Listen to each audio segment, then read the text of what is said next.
से मेरा अटेंशन फिर गया, तो मैंने कहा कि पता नहीं मुझे ये क्या था, लेकिन कुछ होगा तो ऐसा लग रहा था कि कुछ अच्छा हुआ होगा, कि वो बच्चा था कि वो कौन। उसके बाद फिर मैंने देखा कि मुझे मेरा पूरा अटेंशन नारगल चले गया। नारगल थोड़ी देर वहाँ ध्यान हो, तो मैंने देखा एक बहुत छोटा सा बच्चा एकदम वो समुद्र की लहरों पे और बिल्कुल ऐसे टर्न होके मेरी साइड में देख रहा है, और वो बहुत खिलखिला रहा है। तो उसी समय मुझे लगा कि जो मैं शनाता जी से पूछ रही हूँ, तो ये वहाँ से रिलेट हो रहा था। ये मेरा एक्सपीरियंस रहा कि मतलब वो जो मैंने उनसे सवाल पूछा था, और वो जो एक चेतना मेरे साथ थी 3 दिन, तो फिर वो वहाँ कनेक्ट हुई ऐसे। बहुत से ऐसे अनुभव होते हैं जो हम कह सकते हैं कि आम जीवन में नहीं होते, क्योंकि जिस क्षेत्र से हम जुड़े हैं, हम एक ऐसे फील्ड से जुड़ गए हैं जो अलौकिक क्षेत्र है, अलौकिक। तो उसमें बहुत सारे अनुभव हो सकते हैं, अलग अलग तरीके से हो सकते हैं। न जाने किससे कहाँ से कैसे क्या घटनाक्रम बनता है, कोई नहीं जानता इस बात को, ये बात तो तय है। हाँ, आप सुना रही थी सुनीता बहन। हाँ, जब माँ ने साकार से निराकार रूप लिया था जी, तो तभी उसके आसपास ही मैं जुड़ी थी शायद से, मतलब तभी आई थी। तो सेंटर जाती थी, लेकिन इतना कुछ ये नहीं था कि हाँ बस जाती थी, माँ का मतलब अच्छा लगता था वहाँ बैठना। तो जिस दिन वो जो दिन था, जिस दिन साकार से मिला, तो उस दिन सुबह के टाइम मतलब मेरा बेडरूम का जो डोर है वो खुला था, जैसे खुला हुआ है सुबह के मॉर्निंग टाइम में। और सीमा ऐसे रेड साड़ी में, जो उनकी ये है, रेड साड़ी में आके खड़ी हुई है और बोल रही है कि मैं जा रही हूँ। मतलब ऐसे मुझे ऐसा लगा माँ साक्षात उधर खड़ी है, बिल्कुल वो साड़ी का ये लिखे और ऐसे। तो वो वाला एक्सपीरियंस था हमारा एक। और फिर बाद में नॉर्मली पहले तो सब सेंटरों में तो यही होता है कि आपको क्लियरेंस देनी है तो कैंडल से देनी है। तो एक सेंटर में लेडी थी, तो उनके पैरों में छाले हो जाते थे कोई रीज़न से, तो उनके पीछे वो कैंडल का जो करते थे वो कराते थे। तो जब वो कैंडल का ट्रीटमेंट उनको किया था, तो पूरे ओम की वो मतलब वो पिक्चर में आया है ऐसा, ओम निकलते हुए कैंडल पूरा वाइट कलर। हाँ, हो सकता है, हो सकता है। उसकी पिक्चर भी है मेरे पास। वो सारी चीज़ें हैं ही ऐसी, हो सकती हैं, सारी चीज़ें हो सकती हैं, क्योंकि जिस जगह पर हम जुड़े हुए हैं वहाँ बहुत कुछ घटनाक्रम हो सकता है। आश्चर्य इसलिए नहीं करना चाहिए क्योंकि अब हमारा एक दुनिया है रही जिसमें हम रहते रहे, वो थी मन की दुनिया। अब इस दुनिया में हम एंटर हो रहे हैं, यह है परमात्मा की दुनिया। तो परमात्मा की दुनिया के तो नज़ारे अलग ही हो सकते हैं, और हम आधे आधे हैं। एक टांग हमारी संसार की दुनिया में, दूसरी टांग हमारी परमात्मा की दुनिया में। अभी पूरी तरह परमात्मा की दुनिया में प्रवेश नहीं किए तो वो मिले जुली चीज़ें घटित होती रहेंगी। अब आप देखिए कि संसार में आप जुड़े हुए हो, और अब आप इधर भी जुड़े हुए हो, ठीक है। पुराने दिन तो आपको याद होंगे, जब आप जुड़े हुए नहीं थे तब कैसा जीवन जीते थे, थोड़ा थोड़ा याद होगा। और अब कैसा जीवन जी रहे हो, अब ये तो जी रहे हो वर्तमान में। तो कितना ड्रास्टिक चेंज है इस लाइफ में, है नहीं? पहले सारे अनुभव संसारिक तौर पे होते थे, पड़ोसी ने क्या बोला, घर में किसी ने क्या बोला, वैसे।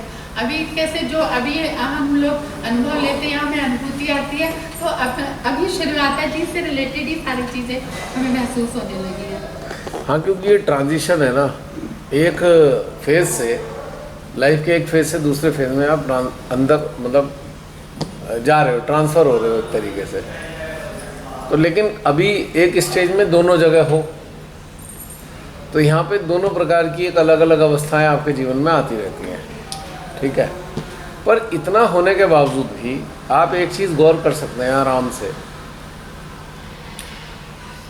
कि आज आपको क्या चाहिए, व्हाट यू वांट टुडे। ज़रा अपने अंदर झांक के देखना। आपकी बहुत सी चीज़ें संसार से जुड़ी हो सकती हैं, जो जुड़ी हुई चीज़ें हैं उसमें आपकी चाहत क्या है, संसार से जुड़ाव जो है उसमें आपकी चाहत क्या है। आप गौर करके देखो, आपको बड़ा इंटरेस्टिंग लगेगा कि अरे ये ठीक है, हम संसार से जुड़े तो हैं पर ऐसा लग रहा है चाहत तो कोई सी नज़र सी नहीं आ रही। क्या चीज़ चाहें? अब एक झंझट हो गया, चाहें किस चीज़ को। पहले तो इतना सारा था चाहना, एक ये, इसके बाद ये, इसके बाद ये। आज समझ नहीं आ रहा है किसको चाहने वाली कहानी में रखें हम, कौन सी कैटेगरी में रखें हम कि हम ये चाहते हैं संसार में। आप ढूंढ नहीं पाओगे, ढूंढो जरा, चलो थोड़ी देर 5-10 मिनट ले लो, ट्राई। अब तो वास्तव में ये लगता है कि एक तो पहले चीज़ होती है डिज़ायर। डिज़ायर तो छोड़ो, अब तो टेम्पटेशन भी नहीं होता। टेम्पटेशन भी नहीं है, डिज़ायर तो बहुत दूर की चीज़ है। बिल्कुल बिल्कुल, टेम्पटेशन भी नहीं है वैसा कोई। फिर भी ढूंढ के देख लो, इधर उधर कुछ अटकावा हो।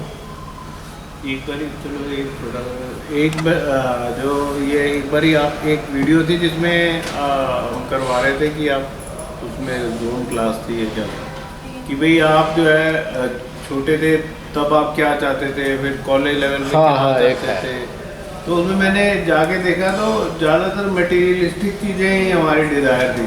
भाई ये कार मिल जाए या ये मिल जाए, जॉब मिल जाए, या इस तरह की डिज़ायर, मटेरियलिस्टिक ही ज़्यादा डिज़ायर थी। तो अब देखते हैं क्या आती। गो इनसाइड, फाइंड आउट आज क्या चाहिए और क्या है, आज क्या करना चाहते हैं। जाओ अंदर, आंख बंद करके चले जाओ। खुली आंखों से जा नहीं पाओगे फिलहाल। घूमाओ एक बार,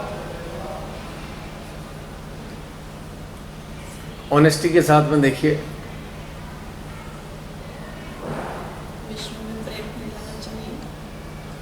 विश्व में प्रेम फैलाना चाहिए। नहीं, अभी पहले जाओ तो। 5 मिनट अभी ऐसे नहीं, बिना अंदर घुसे नहीं बोलना, ये तो फिर लिप सर्विस हो जाएगी।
आ गया होगा थोड़ा सा डेटा।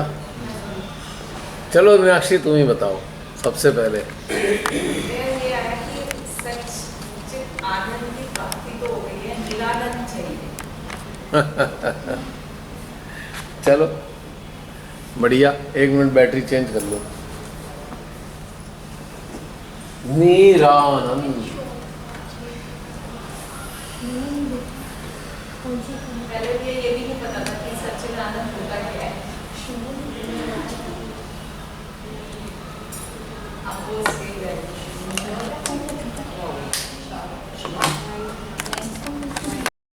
हाँ जी, कौन शेयर कर रहा है? मीनाक्षी ने तो कर दिया।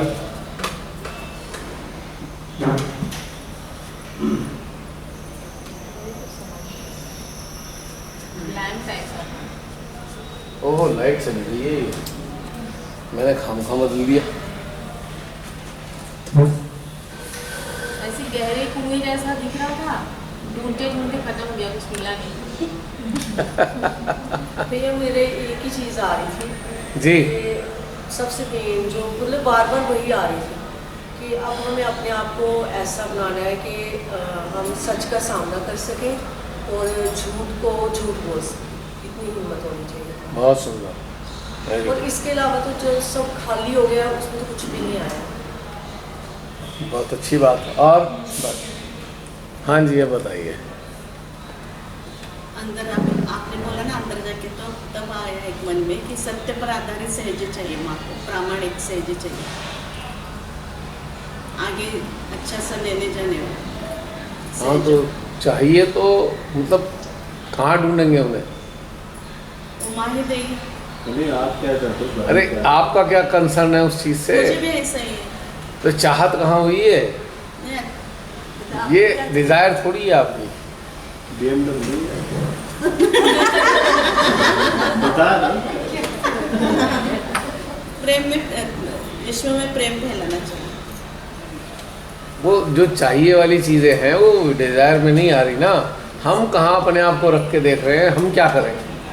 हमारी अपने लिए क्या चाहत है बहन? मैं तो ये पूछा था।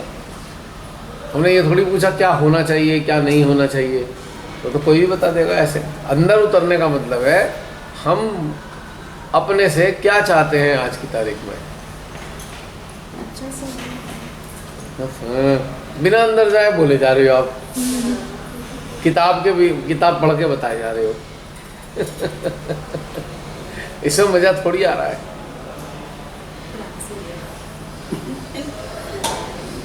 ओरिजिनल चीज़ अंदर से आएगी ना।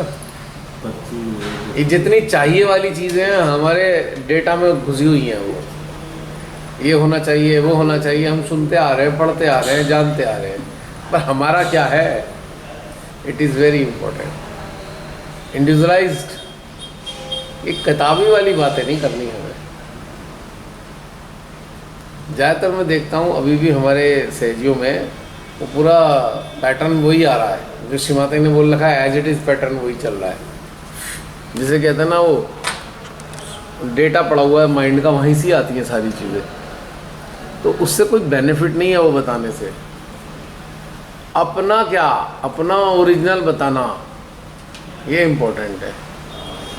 भैया मेरे को आ रहा था कि जैसे हमने डिफरेंट ह्यूमन एस्पेक्ट्स को जिया है, समझा है,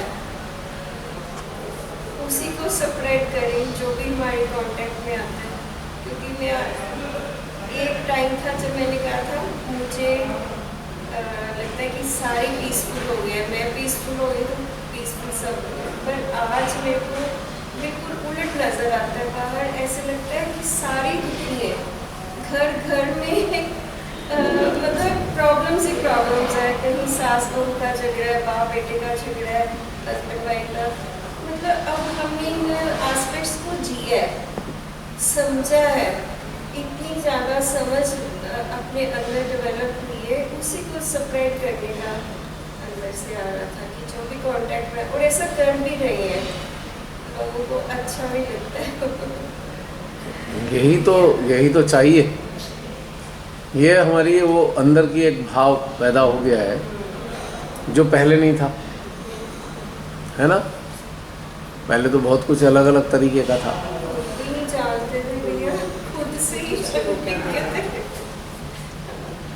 बहुत सारी चीज़ें थी। मेरे को याद है बहुत पहले मैंने आपको कहा था भैया मेरे अंदर एक भी क्वालिटी नहीं है, कुछ भी नहीं याद मेरे अंदर। मैं देखती थी मेरे अंदर कुछ भी नहीं है, तो कहते नहीं देखो कुछ तो है। मैं कि हाँ, मैं सबको शुरू से ही बचपन से सबको प्यार बहुत देती हूँ, चाहे कोई बड़ा चाहे छोटा, यही तो कहते चाहिए। ये आपने मुझे कहा था बहुत साल पहले कि ये तो है क्वालिटी का।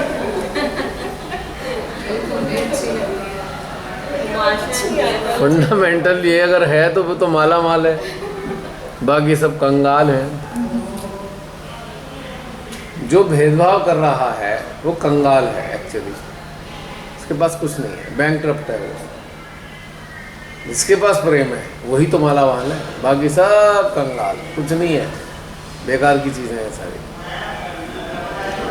चाहे आपका प्रोफेशन कुछ भी हो, आप कुछ भी करते हो, लेकिन आपके भीतर में वो प्रेम होना चाहिए। और आपके संपर्क में जो आते हैं लोग, चाहे वो आपके कस्टमर हो, चाहे वो आपके बॉस हो, चाहे वो आपका सबॉर्डिनेट हो, चाहे इवन फैमिली मेम्बर्स हो, दे शुड रियलाइज़ कि हाँ यार प्रेम है इस बंदे में। गलत कर रहा है, सही कर रहा है, हम अपना एस्टिमेट लगा रहे हैं, हम जजमेंट कर रहे हैं, पर एक बात तो है, प्रेम तो है। पर भैया देखा लाइफ में प्रेम हमने भेदभाव किए बिना सबको दिल से प्रेम दिया, पर लोगों ने हमें जैसे फायदा उठाया, लेडीज भी उठाने दो, उसके बाद सब जिंदगी से ऐसे गायब हो जाते हैं, रीजन ही नहीं पता चलता। आपने उत्तर खुद ही दे दिया, आपने उत्तर खुद ही तो दे दिया। जिन्होंने फ़ायदा उठाया वो आउट हो गए।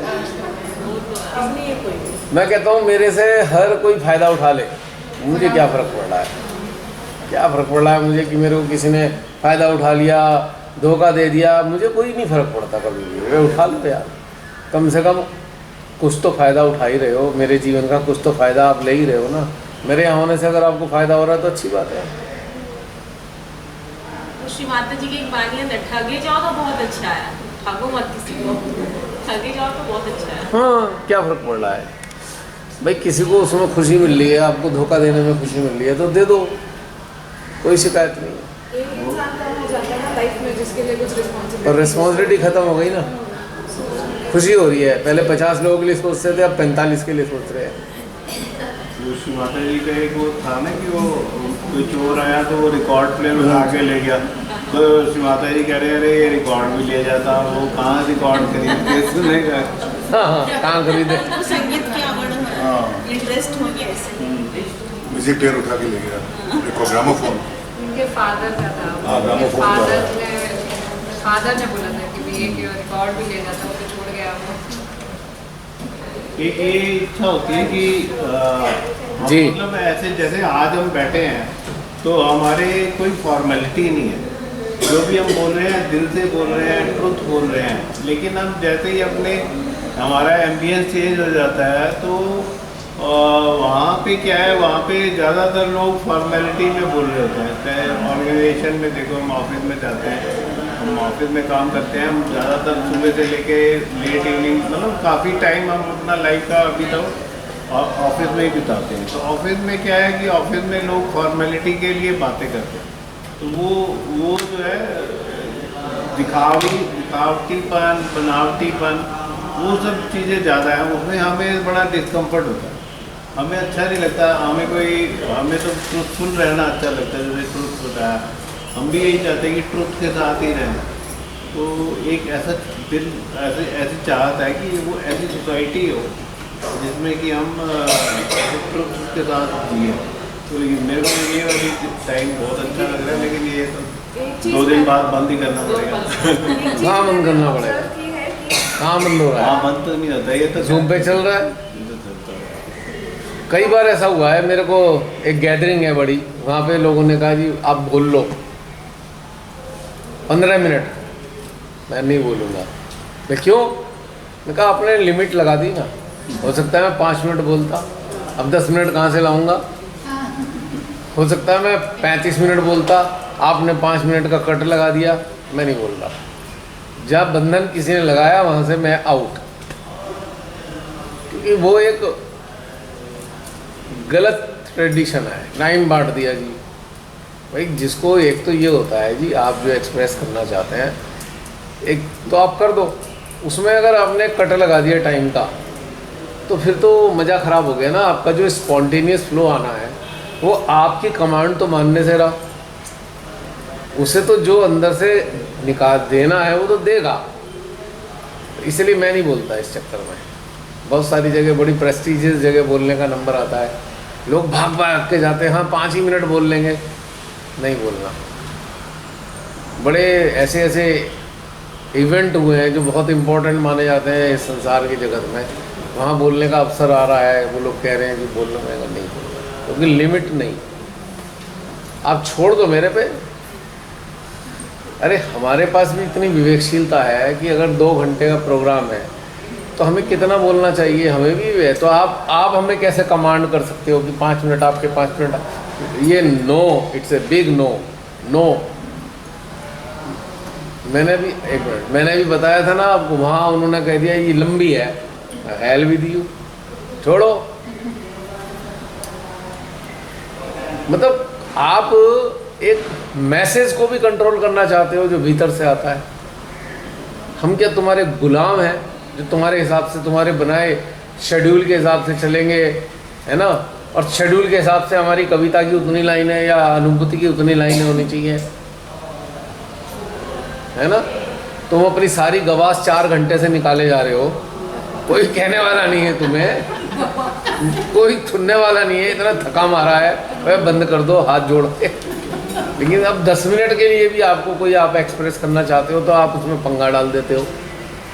पहला वाला सेमिनार मुझे जो अच्छा लगा था ना, वो इसी कारण से अच्छा लगा था, वही एक क्वालिटी सेमिनार था। उसके बाद तो बस वो मज़ा ही ख़राब होता गया। उसमें कुछ नहीं था, कोई लिमिटेशन किसी की नहीं थी, जो कहना चाहता था कह दे। उसमें बहुत सारी वैरायटी थी, किसी ने कुछ बताया, किसी ने कुछ सुनाया, किसी ने कोई एक्सपीरियंस दिखाया ना, किसी ने स्किट दिखाई बनाकर कोई इसी पे। अब एक चौधरी बना दिया किसी को, हाँ भाई तुम चौधरी हो, अब गवर्न करोगे। अब उसको चेतना को भी गवर्न कर रहा है वो किसी की, ये तो संभव नहीं है ना जी। बहन आ जाओ, आगे आ जाओ। आज हमने कुछ सीटिंग अरेंजमेंट ऐसा कर रखा है कि इसमें पीछे वालों को दिखना नहीं होगा, कुछ और भी कर सकते थे इसमें। अंदर से यही आ रहा था भैया कि यहाँ से जाने के बाद मेरी रिस्पॉन्सिबिलिटी और बढ़ जाएगी घर में। सब बोलेंगे इतनी दूर जाके आई वर्कशॉप अटेंड करने, छोटे बड़े सेमिनार ये सब अटेंड किए थे, तो कुछ नहीं लगता था, वो भी साथ में रहते थे, वही पैटर्न से सब चलता था, तो मालूम है। तो ये अलग सा कुछ सीख के आएगी, दूर जा रही, उनकी एक्सपेक्टेशन बढ़ जाएगी अपनी घर वालों की, तो वो मुझे ऑब्जर्व करेंगे, वॉच मेरे पे वॉच ज़्यादा रहेगा, तो थोड़ा सा मेरे लिए भी वो अच्छा ही है, ऐसे मुझे लग रहा है। क्योंकि प्रैक्टिस तो बहुत करनी पड़ेगी, क्योंकि क्या होता है, अवेयरनेस तो आती, मगर अवेयरनेस के बीच हर बार माइंड आ जाता है, तो फिर उसको ये करने में थोड़ा टाइम चला जाता है, लगेगा। आप इसकी चक्कर में मत पड़ो कि मुझे जो है इतना अलर्ट होना है वहाँ, यहाँ पे आप गलत रास्ते पे चले गए, ये सोच आपकी बिल्कुल गलत है। यहाँ आप आज्ञा चक्र में आ गए हो, आप छोड़ दो ना इस चीज़ को। आप एक नेचुरल जीवन जियो, नेचुरल स्टाइल में रहो, नेचुरली आप वहाँ जाओ और उसी पैरामीटर के आप अपने अंदर रहो। आपको कोई कॉन्शियस होने की ज़रूरत ही नहीं, अब मैं सीख के आई हूँ, उनके सामने मेरे को ऐसा करना पड़ेगा। यहाँ आपका आज्ञा सक्रिय हो गया, फिर मन चल गया आपका, यूँ चलता है, यूँ चल गया। ये नहीं सोचने का, छोड़ दो। जो नेचुरल आपके अंदर है वही, उसे कोई मेंटेन करो। हमें किसी को क्या दिखाने का। फिर कोई तो ऐसे सोचने लगते हैं, मैंने संपर्क में वो जैसे चरणजीत जी हैं, निकाल के बाहर निकाल दिया। तो ऐसे एक दो आए जी, मैंने कहा भी आपके अंदर इच्छा क्या है? श्री माता जी मुझे साईनाथ की शक्तियाँ दे दें। तो क्यों, उनकी क्यों चाहिए? और जिस वक्त हाथ लगाते थे वो ठीक हो जाता था। मैंने कहा उसका परिणाम क्या होगा? फिर समझ में आ गई मैं क्या पूछ रहा हूँ। आपकी ईगो पैम्पर होगी ना, मैं भगवान बन गया, उसके बाद क्या होगा? लोग बड़ा आपका मान मनव्वल करेंगे। इसका मतलब आपको फेम चाहिए। नहीं, मैंने कहा हाँ यही चाहिए। क्यों साईनाथ जी जैसा बनना चाहते हो? अरे भाई खुशकिस्मत मानो, भगवान ने आपको जैसा बनाया है, आपको तो वैसे ही बनना चाहिए। साईनाथ को वैसा बनाया था, साईनाथ वैसे बने। नानक को वैसा बनाया था, नानक जी वैसे बने। आपको जैसा बनाया वैसे ही रहो ना, काहे को उनके चक्कर में पड़ रहे हो आप? क्योंकि आपके अंदर फेम की लालसा है। ओ मैं छूते ही ठीक कर दूं किसी को, नहीं, तो यहाँ बीमारी फेम की है। चलिए इसी बात पे चाय आ गई, ठंडी हो जाएगी, फिर शुरू करते हैं। एक मिनट। कि एक हाथी होता है, इतना शक्तिशाली होता है, पर उसको जब ट्रेन करना होता है अपने मास्टर को, हाथी को, तो वो क्या करता है, जब छोटा बच्चा होता है हाथी का, तो उसके पाँव में लोहे की जंजीर बांध देता है ताकि वो इधर उधर जाए ना। और जब वो हाथी बड़ा हो जाता है तब उसकी लोहे की जंजीर को छोड़ देता है, वो सिर्फ हल्की सी रस्सी बांधता है, फिर भी हाथी हिलता नहीं है, क्योंकि बचपन से उसको पता पड़ा है कि मेरे पाँव में लोहे की जंजीर है। वो बड़े होने तक, इतना शक्तिशाली होने के बाद भी, वो उसके पैरों में अभी तक वो लोहे की जंजीर फील करता है। इतनी जबरदस्त कंडीशनिंग हो जाती है उसकी। ये चीज़ मुझे सफोकेट करती है। कोई भी चीज़ अगर एक लाइन खींच देना, ये बस वहाँ मेरे को तो मामला ख़राब हो गया, सफोकेशन आने लगती है कि भैया भाग हो यहाँ से, यहाँ नहीं चलेगा। और आप अब मेडिटेशन के फील्ड में देख लो, सफोकेशन, ये मत करो, ये कर दो, क्या मतलब है? माँ आदि शक्ति कण कण में विराजमान है, अनंत है, सर्वव्यापी है, उनकी कोई था नहीं है। आपने नियम बना दिए, इतना यही करो, वो मत करो, ऐसे करो, ये प्रोटोकॉल, वो प्रोटोकॉल। तो यू आर अगेंस्ट माँ आदि शक्ति, यू आर टोटली अगेंस्ट माँ आदि शक्ति। तो सारा थ्योरी ही रॉन्ग अपना लिए और सारा सिस्टम ही रॉन्ग होता चला गया। काहे को ज़रूरत है इतनी सारी ये पाबंदियाँ लगाने की, हर चीज़ की पाबंदी नहीं। पहले मज़ा आता था, सेमिनार में जाने का एक ही पर्पज़ होता था कि जो इतने सारे लोग जगह जगह से आएंगे उनसे इंटरेक्शन करने का मौका मिलेगा, ठीक है, क्योंकि सब अपनी अपनी अनुभूतियाँ लेके आते हैं। और एक वो ऐसा प्लेटफॉर्म होता है, कोई कहाँ से आ रहा है, कोई कहाँ से आता है, कोई फॉरेन कंट्री से भी आ रहा है, फॉरेनर्स भी आ रहे हैं। आपको समय समय पे एक से मिलने का, दूसरे से मिलने का मौका मिलता है। तो पहले, बहुत पहले की बात बता रहा हूँ कि बहुत सारी चेयर्स होती थी, कई बार घास वाले मैदान होते थे, तो जगह जगह जगह जगह लोग बैठे हुए नजर आते थे और बहुत आनंदित रहते थे। और उसमें क्या होता था कि वो, अब वो जो पैटर्न है प्रोग्राम का, वो तो आज्ञा चक्र से ही संचालित हो रहा है, एक सेटअप बना दिया है। अब उसमें हर बार वही होना है, कोई परिवर्तन नहीं आना। नाम है सेमिनार, पर इंटरेक्शन के लिए कोई चांस ही नहीं है। सेमिनार कहते हैं विचार गोष्ठी, ये सब एक दूसरे की बातों का आदान प्रदान करें, पर वहाँ ऐसा सेटअप बना दिया है, वो प्रोग्राम हो गया स्टेज प्रोग्राम। मतलब आपको वहीं से ही कुछ मिलेगा, आप कुछ उसमें ऐड करना चाहते हैं तो आप हो नहीं, उसमें शामिल नहीं हो, और शामिल हो तो उन्होंने लकीर खींच दी है। अब उसमें ये आता था, पहले शुरू के सेमिनार में क्या होता था, 2 दिन होते थे, जो चाहे आप शेयर करो। मुझे याद है आपको, 2 दिन तक शेयरिंग। फिर इनका अहंकार जागा, क्योंकि कैसे हम शेयरिंग करने देंगे, हम ऑर्गेनाइज़र है, हम हैं। धीरे धीरे घटते वो शेयरिंग का टाइम आधे घंटे का रह गया मात्र। तो फिर सेमिनार शब्द हटा दो, आपको भी स्टेज प्रोग्राम है, सहज स्टेज प्रोग्राम। सेमिनार कहाँ है, नाम सेमिनार। तो ये सारा पैटर्न इतना बेकार हो गया। तो भाई इतनी दूर दूर से लोग आए हैं, वो भेड़ बकरी की तरह बस वैसे ही बैठे हुए हैं, जो आप हाँक दोगे वहीं हक जाएंगे। वो अपना ज़मीन पे भी नहीं बैठ सकते। कुर्सियाँ मंगानी बंद कर दी, ज़्यादा थोड़ी सी कुर्सी मंगाएंगे जिससे कोई लेके कहीं एक कोने में ना बैठ जाए दूर। जो थक गए, मतलब बोर हो रहे हैं, बहुत सारे पुराने सहजी भी आते हैं। आपने तो वही वाला टेप रिकॉर्डर चला रखा है, अब अस्पताल खोल दिया, 2 घंटे तक अस्पताल चलेगा, देखा है। और शब्द वाइज मैं, और उसका वर्ड वाइज मैं बता सकता हूँ, इसके बाद ये शब्द आएगा, उसके बाद वो शब्द आएगा, उसके बाद वो शब्द आएगा, ठीक है। नए लोगों को सही लगेगा, भाई पुराने वालों को तो चलो, पुराने वाले अगर उसमें इंटरेस्ट नहीं ले रहे, वो उधर दूर कोने में बैठे हुए हैं, तो कम से कम शांति से उन्हें बैठे रहने दो। नहीं, उनकी ईगो हर्ट होती है, उन्हें भी घसीट के लाओ, यहीं हमारे सामने बैठेंगे। सारी कुर्सियां छीन लो, ज़मीन खराब कर दो, या ज़मीन ऐसी चुनो जहाँ पे बैठा ना जा सके। अगर ज़मीन भी है, सब कुछ है, तो एक टुनटुना लगा दो, वहाँ बचता ही रहेगा। आप बात नहीं कर सकते, टाउं टाउं टाउं टाउं कुछ ना कुछ चलता रहेगा। तो भाई क्या बना रखा है ये हालत। अच्छा, जो फ्री टाइम भी होगा उसमें भी कोई बजा देंगे, अरे भाई सुन सुन के थक गए ये बाजा, अब तो थोड़ी देर के 2 घंटे के लिए शांति दे दो। लंच टाइम में भी बजाए रखेंगे। तो ये हालत हो गई थी, ऐसी कोफ्त हो गई तबीयत, भाई किस लिए यहाँ आ रहे हैं। ये जो पैटर्न है तो सारा पैटर्न सेम है, पिछले साल वाला जो पैटर्न है वो इस साल वाला भी है, इस साल वाला पैटर्न है जो अगले साल भी वही होना है। मतलब 10-5 साल से सेम पैटर्न पे चल रहा है। और फिर वहाँ पे कंपटीशन शुरू हो गया है।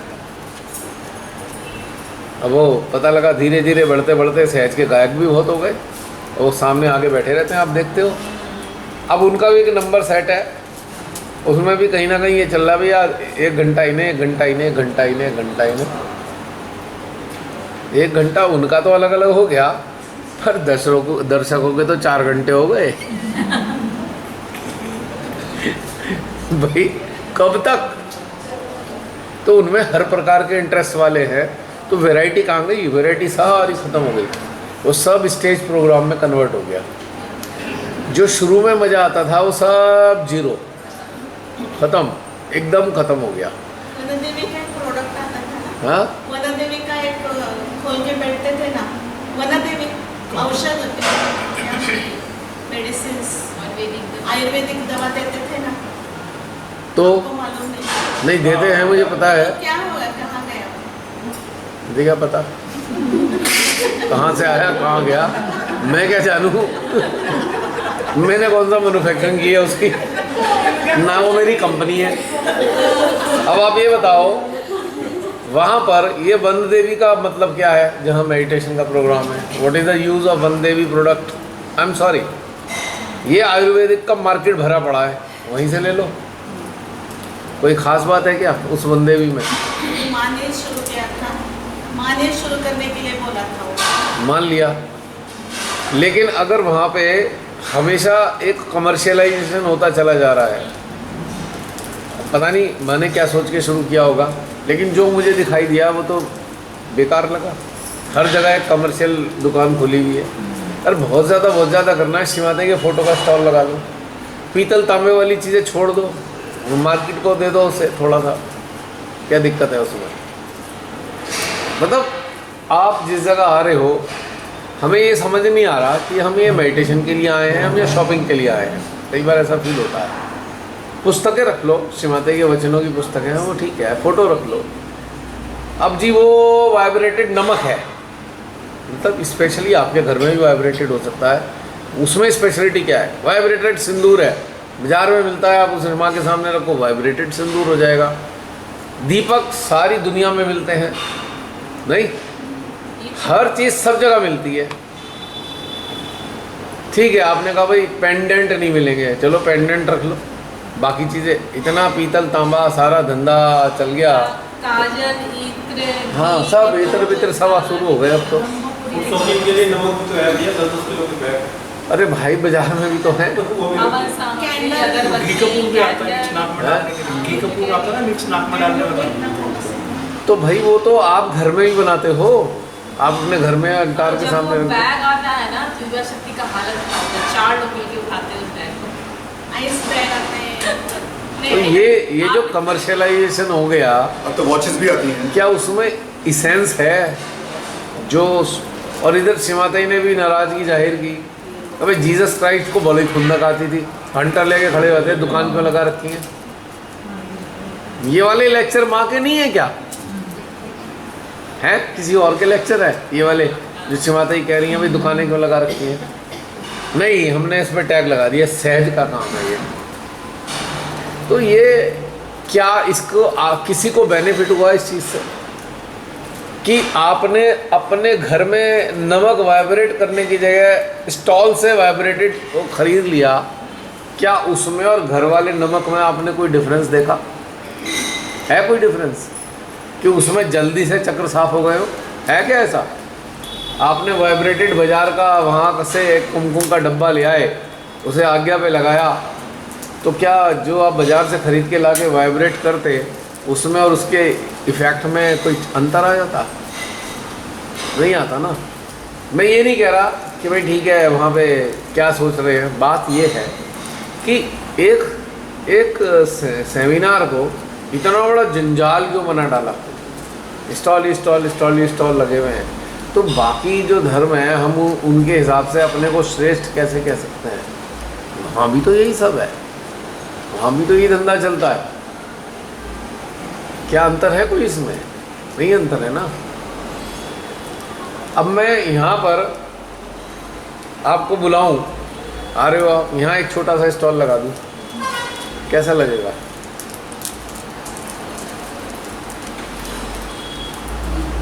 कैसा लगेगा? क्या होगा इसका हाल एंड में? तो ये मूर्खों जैसी बात है ना एकदम, लेकिन वो बढ़ता चला जा रहा है। पहले एक दो चीज़ों के होते थे जो जेन्युइन चीज़ होती थी, माँ के चित्र हर एक के पास नहीं होते, चलो ये चित्र मिल गए। अब तो पूरा पंडाल इतना वहाँ से वहाँ तक उसका ही होता है। छोटे छोटे से प्रोग्राम में आजकल आ जाते हैं। हैं? छोटे छोटे प्रोग्राम में भी मतलब एक दिन का प्रोग्राम है तो उनके साथ वो आता है सामान। हाँ, देखते रहते हैं। पूजा भी महीने में होती है ना, माँ की पूजा, तब भी स्टॉल रखते हैं। तो सवाल ये है कि क्या इससे बेनिफिट है? हर एक साधक साधिका को बिल्कुल ईमानदारी के साथ में, ऑनेस्टी के साथ में देखना चाहिए, क्या इतने सारे जो स्टॉल दे दिए हैं उससे कोई बेनिफिट हुआ या बेनिफिट हो रहा है? या एटमॉस्फेयर जो है सहज का वो कैसा एटमॉस्फेयर है? क्या उसमें ध्यान वाला एटमॉस्फेयर दिखाई दे रहा है या नहीं दिखाई दे रहा है? या मेला है ना? मेला भजन बजते रहे और लोग खरीदते रहे। बस वो तो कई बार ऐसा होता है, बापू मुरारी आया हुआ है कहीं प्रवचन करने, बड़ा सा वहाँ पंडाल लगा है, झालर टंगी हुई है और वहाँ पे वो पूजा वाला सामान वही पीतल तांबे वाला रखा हुआ है बाहर, और एक टुनटुना बज रहा है, कहीं वो भजन चल रहा है, कहीं कुछ चल रहा है, वो लगातार एक ऐसा माहौल चल रहा है। तो उसमें और इसमें क्या अंतर है? तो ये श्रेष्ठ कैसे हो गया? आपने तो उसे वही हाल बना दिया जो बाकी का हाल है।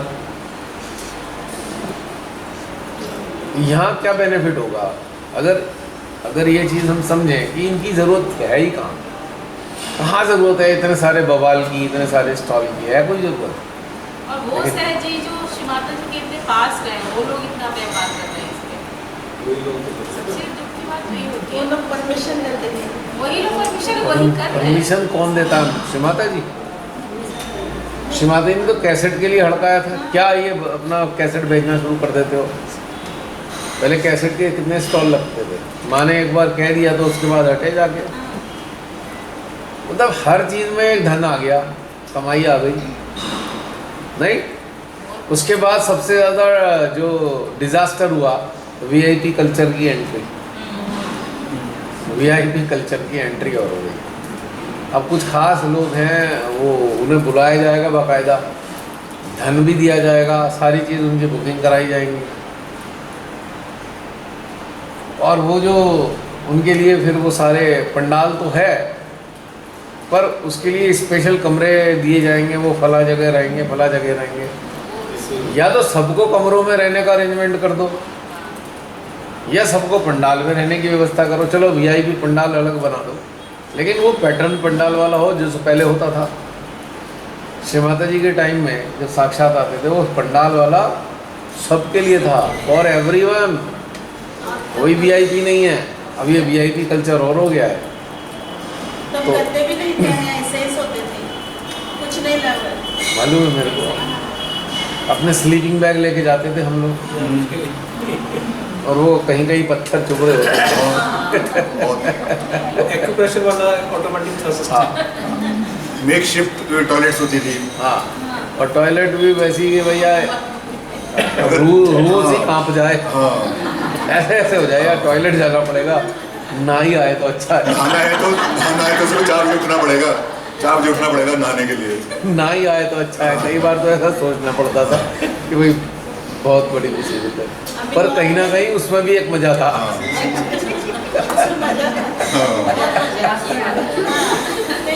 ऐसे मन में नहीं आता था, मजा था। मुझे एक बार याद है, सत्ताल पे एक आदिशक्ति माँ का सेमिनार हुआ, सत्ताल। तो वहाँ बड़ा भयंकर प्रचंड तूफान आया था। एनीवे हम भी थी, अभी थे। ऐसा प्रचंड तूफान कि भैया सबकी रूह कांप गई, अब क्या होगा। और कोई हिला नहीं था, हिला कोई नहीं था, और वहाँ पे कोई जगह नहीं थी, और एक टेंट ही थे सारे, और एक बड़ा सा टॉयलेट बना हुआ था। भाई साहब 1-1.5 किलोमीटर लंबी लाइन टॉयलेट के लिए लगी, और जो स्मेल का आलम ये था कि कई किलोमीटर से स्मेल आ रही थी। तो ऐसा लगता था भाई ये इससे बढ़िया कोई चीज़ नहीं कंडीशनिंग तोड़ने के लिए। और लास्ट डे तो कैसे टेंटों में से पानी बह रहा था। अरे रे बस पूछो ही यार, सब पानी में। सामान लेकर हम बैठे हुए। सत्संग में आया, सब कपड़े के घोड़े इतने आगे अच्छे थे सब। और कपड़े क्यों होते सब? और ये जो पॉट सीट होती था, सीट होती ही नहीं थी, पिट होता था बस, खाली पिट, और वहाँ से बढ़िया महक आ रही होती थी। ये सब अच्छे थे। मतलब आपको समझ नहीं आ रहा आप कौन से जोन में चल रहे हो वहाँ पे। पर ये है कि वो हमारा वो सेमिनार हरिद्वार वाला था, नहीं तो 7 साल सुन लो भाई। हाँ, तो वो हमारा पहला सेमिनार था, 7 साल वाला। फर्स्ट। तो अभी हमने जस्ट ज्वाइन ही किया। आपको तो बहुत भयंकर सा शौक लगा होगा। नहीं, फिर जो है मेरे फ्रेंड ने बोला कि ऐसा है कि वहाँ जाओगे ना तो वहाँ एक तो बरसात होनी कंपलसरी है। कंपलसरी क्या मतलब होता है? कहना बरसात होना कंपलसरी है वहाँ पे। पहले बारिश होगी, वो मेरे को 1 हफ्ता पहले बता रहा था, वहाँ पे बारिश होगी, फिर आप लोग जाओगे, ये वो, फिर हवन होएगा, फिर ऐसे करके। मैं देखा वहाँ पे हवन जब हो रहा, थोड़ा टाइमिंग चेंज, वो हवन के टाइम ही बारिश, भयंकर बरसात होने लगी, भयंकर तूफान। फिर हमें बोला गया कि आप बंधन दो, तो मैं तो ऐसे हाथ से ना बादल हटा रहा था। मैं ऐसे मैंने कहा पता नहीं ऐसे हटे ना हटे, मैं ऐसे हटा रहा था। वो मेरे पड़ोसी कह रहे नहीं आप ऐसे बंधन दो। मैंने कहा यार मेरे को काम करना, मैं ऐसे हाथ हटा, मैंने ऐसे करके वहाँ से बादल हटा रहा।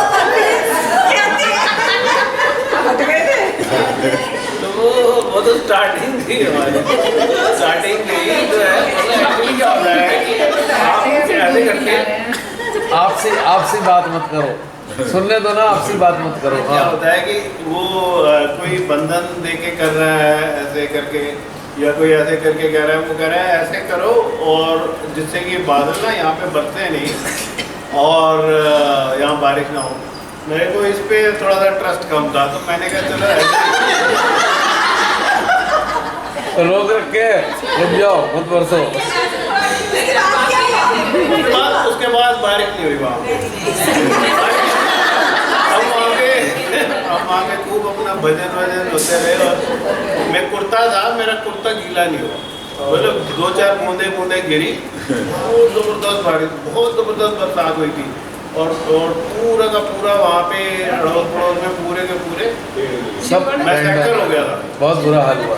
लेकिन वो हमारे को कुर्ता गीला नहीं हुआ, इतना बारिश मतलब बिल्कुल नहीं हुआ। तो उस वक्त ये वीआईपी कल्चर नहीं था, सब टेंटेज में ही थे। सर मैं अपना एक्सपीरियंस सुनाऊँ, मैं तो शहर में 1992 से था, तो हर सेमिनार हो, हर पूजा हो, हर एक में जाना, तो वहाँ तो बिल्कुल ज़मीन पे सोना पड़ता था, ऊबड़ खाबड़ ज़मीन होती थी, और जब मैं सोता था तो उस टाइम में जो लोग साथ में होते थे, तो कोई सिंगर है तो वो सिंगर हम बैठे और बैठ के ढोलक लेके उस टाइम गाल बजाता था, और कोई दूसरा आदमी होता था तो बोलता जी ये उस शहर के हैं या वो उस शहर के हैं।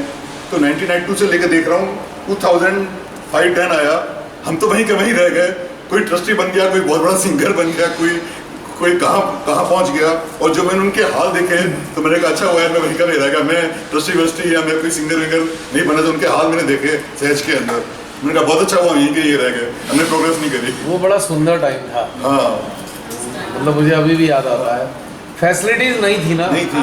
पर एक आनंद था हाँ क्योंकि इक्वलिटी थी। अब तो ऐसे रहेंगे, भेड़ों का झुंड बैठा है, चलो ऐसा कर लो, तो वीआईपी कल्चर आ गया। तब सिर्फ फॉरेनर्स ही आके बैठते थे, हाँ। बाद में सब एक हाँ साथ समान थे। बिल्कुल बिल्कुल। तो ये सारा चीज़ डिग्रेड होते होते होते होते आज तो बिल्कुल नहीं छोड़ रही। अब उस वक्त भी कोई ऐसे स्टॉल नहीं होते थे, तभी मैं बोल रहा हूँ ना, अब तो बवाल हो गया स्टॉल का। पहले तो एक दो जरूरी NITL के थी, लगते थे स्टॉल, हाँ? genuine थे, NITL के genuine सामान के लगते थे। बस वो एक्चुअली श्री माता जी के फोटो और उनकी लिटरेचर के लिखे थे। हाँ, books थे ना, जो चैतन्य एक निर्मला योग आता था सबसे पहले, एक चैतन्य लहरी एक आती थी। चैतन्य लहरी आती थी, वो बेसिकली उसके स्टॉल था। चैतन्य लहरी तो बाकायदा हम इंतजार करते थे, 3 महीने में एक बार आती थी, बाई पोस्ट आती थी वो भी। हाँ। तो हम इंतजार करते थे कि यार कब चैतन्य लहरी आएगी। अब देखो कौन सा लेक्चर उसमें आएगा, मेरे पास भी आता, मैं भी बहुत ढेर लगा हुआ चैतन्य लहरी। तो ये अब खराब ऐसे बुरा हो गया, अब तो वहाँ सारा टोटल कमर्शियल बन चुका है। अरे फैसिलिटीज देनी है तो सबको दो फैसिलिटीज। और बड़ा सरप्राइज तब होता था कि कोई नेशनल लीडर है और वो मेडिटेशन करा रहा है, मॉर्निंग मेडिटेशन में पंडाल में, और बड़ा अच्छा करा रहा है, और बाद में 3 साल बाद पता पड़ता है कि उसको सही से निकाल दिया। अगले 3 साल बाद कोई आया तो इसको भी सही से निकाल दिया। मैंने कहा यार नेशनल लीडर इतना अच्छा मेडिटेशन करा था, आज सही से बाहर है। वो सब चर्रिंग चलती है। हाँ जी, जब माँ आती थी ना गणपति पूजा के लिए, क्रिसमस पूजा के लिए, तब मेन लोग कोई सामने नहीं थे, सब युवा शक्ति लड़कियाँ और लड़के रहते थे। माँ उसके वहाँ से आती थी, कोई ऐसे पार्सलिटी नहीं करता था कोई। वो दिन इसलिए आज भी बहुत याद आते हैं वो वाले दिन। और वो जो एटमॉस्फेयर था, वो एटमॉस्फेयर था मेडिटेशन का।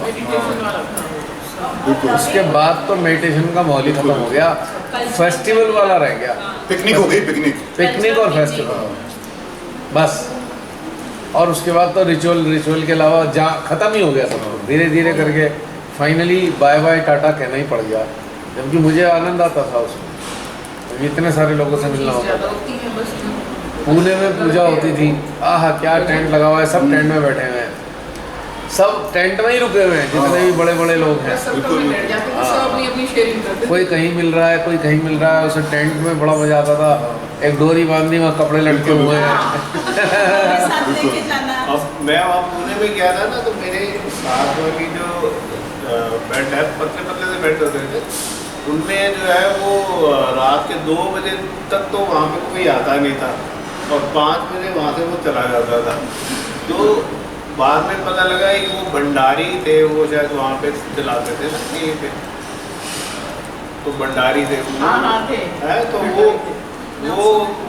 वो आए एक दिन, वो कह रहे यार मेरे से ना कपड़े नहीं संभालते, तू बस मेरा कपड़े संभाल दे बैग वाले। मैंने संभाल दिए।